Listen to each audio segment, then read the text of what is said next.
敲诈。叶晨一听这话，顿时有些急眼，脱口道：开车从这过，没招谁没惹谁，忽然就被这个女孩子开车撞飞了。我要求赔偿是天经地义，你怎么能说我敲诈勒索？你们不要人多欺负人少，也不要以为人多我就怕了你们。那黑手党成员立刻从腰间取出一把手枪，对准叶晨的头，冷声道：立刻滚蛋！多说一句废话，我开枪打死你！我操！叶晨气恼地说道：你本事可真大啊！这么大庭广众之下，你要开枪打我？这时候，强仔推开雪佛兰的副驾车门，手里举着手机大声说道：陈哥，我已经报警了。好。叶晨满意的点点头，看着那黑手党成员，冷声道：你不是要开枪打我吗？来啊，朝这里打！说着，叶晨指了指自己的眉心，开口道：有胆你就开枪！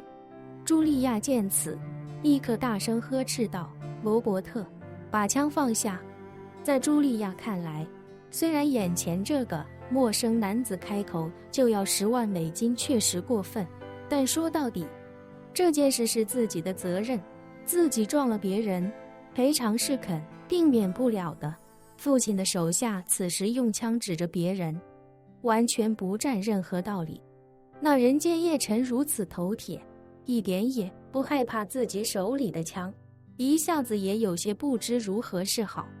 其实他没想真的开枪，不过就是想用枪来表明自己黑手党的身份，让这个不知天高地厚的东方男子识趣一点，赶紧滚蛋。可谁能想到，这家伙竟然如此嚣张。若是放在平时，开枪杀人他绝不犹豫，可今天情况实在特殊。首先，这是扎诺家族的庄园门口，在这里开枪杀人必然会引发极大关注，而且对方已经报警了，警察肯定会来处理这个交通事故。如果人死了，怎么都遮掩不掉，根本没时间处理，到时候自己不但要被抓进去，扎诺家族也会受到影响。更何况大小姐就在这里看着，自己怎能当她的面杀人？就在这时，另一人走到罗伯特的身边，在他耳边低声道：贵宾马上就来了，千万不要横生事端，否则万一怠慢了贵宾，老大一定会非常生气的。罗伯特吓得后背一凉，连忙反问：那现在怎么办？这人开口就要10万美金，我也没法答应他啊。说着，罗伯特悄悄瞄了茱莉亚一眼，又道：大小姐还在这里，怎么办？那人连忙道：你傻吗？还看不出来大小姐是想要逃走吗？要是处理得当，老大非但不会责怪你，反而会觉得这车祸来得非常好。如果不是这场车祸，大小姐开车逃了，今晚的宴会还开不开了？罗伯特瞬间回过神来，顿时欣喜不已，连忙道：那我现在就通知老大。说罢，罗伯特掏出对讲机，开口道：请转达老大，大小姐在门口出了车祸，麻烦老大尽快过来一趟。茱莉亚一听这话，连忙挣扎着站起身来，对叶晨说道：先生，你不是要10万美金吗？你开车载我去一个地方，我给你钱。叶晨早就将罗伯特与另一人的窃窃私语听在耳中，这才知道眼前这位年轻女孩竟然是扎诺家族老大的女儿，这不正是瞌睡了有人送枕头吗？这么好的机会，他怎么可能放过？于是他一脸无赖地说道：我就要现金，而且就在这等着，不给我钱，就等警察来了再说。茱莉亚表情紧张又绝望，苦苦哀求道：先生，你带我离开这，我给你20万。叶晨依旧不为所动：我就要现金，而且现在就要。茱莉亚急的眼泪已经快流出来，她频繁回头看向庄园，生怕父亲从里面追出来。可是叶晨却不给他任何机会。这时，一个又高又胖的西装男快步跑了出来，后面还跟着一大群人。茱莉亚看到之后，顿时陷入绝望，因为跑在最前面的那个西装男，就是他的父亲安东尼奥。安东尼奥此时又气又急，他怎么也没想到，刚才女儿茱莉亚不小心弄坏了裙摆，说是去找针线缝补一下，结果自己就听见手下汇报，说女儿在庄园门口出了车祸。听到这个消息，他第一念头不是关心女儿安全，而是生怕女儿逃走，于是便慌不择路地追了出来。茱莉亚看到他挣扎着想要逃走，却没想被叶晨一把抓住。叶晨一脸严肃地说道：小姐，你如果现在跑了，那就是肇事逃逸了。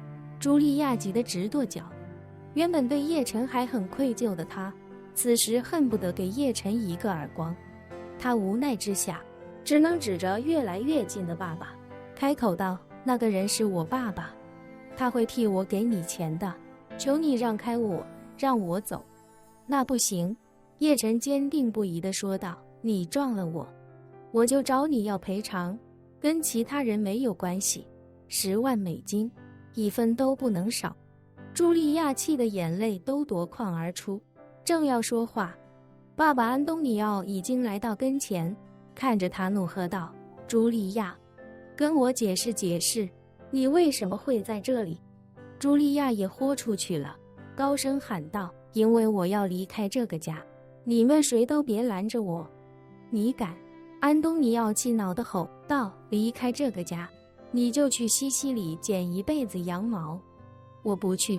茱莉亚怒道：我要跟你断绝关系，以后我自食其力，自生自灭，死活都跟你无关。安东尼奥怒道：放肆！你生在扎诺家，就一辈子是扎诺家的人。说罢，他对身边几人说道：把小姐带回去。茱莉亚立刻想要挣脱，但奈何对方人多势众，她一个女孩子根本招架不住。叶晨眼见她要被带走，立刻愤怒地开口说道：你们合起伙来演我呢吧？我钱呢？他还没赔我钱，哪里都不能去。安东尼奥皱眉看着叶晨，冷酷地质问：你是什么人？叶晨看着他，不卑不亢地说道：你女儿开车撞了我，你不赔钱就想让她走，你这是欺负老实人啊！安东尼奥皱眉看了看叶晨，又看了看出车祸的2辆车，沉默片刻，他掏出钱包，取出1000美金现金，递到叶晨面前，淡淡道：看在你帮我拦住了我女儿的份上，拿着这1000美金，赶紧给我滚蛋！叶晨嗤笑一声，鄙夷地说道：1000美金就想打发我？是你穷疯了，还是我穷疯了？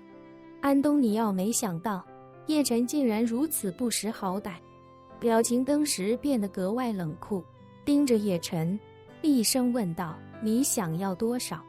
问出这话，安东尼奥一直盯着叶晨的眼睛，等待着叶晨的报价。他甚至在心中暗忖：这个不知天高地厚的小子，在我面前竟然还敢贪得无厌，怕是要钱不要命了。只他敢说出一个超过5000美金的数，我就让人把他的脑袋拧下来。这时，叶晨迎着安东尼奥的视线，清了清嗓子，高声道：听好了，10万美金，一分都不能少。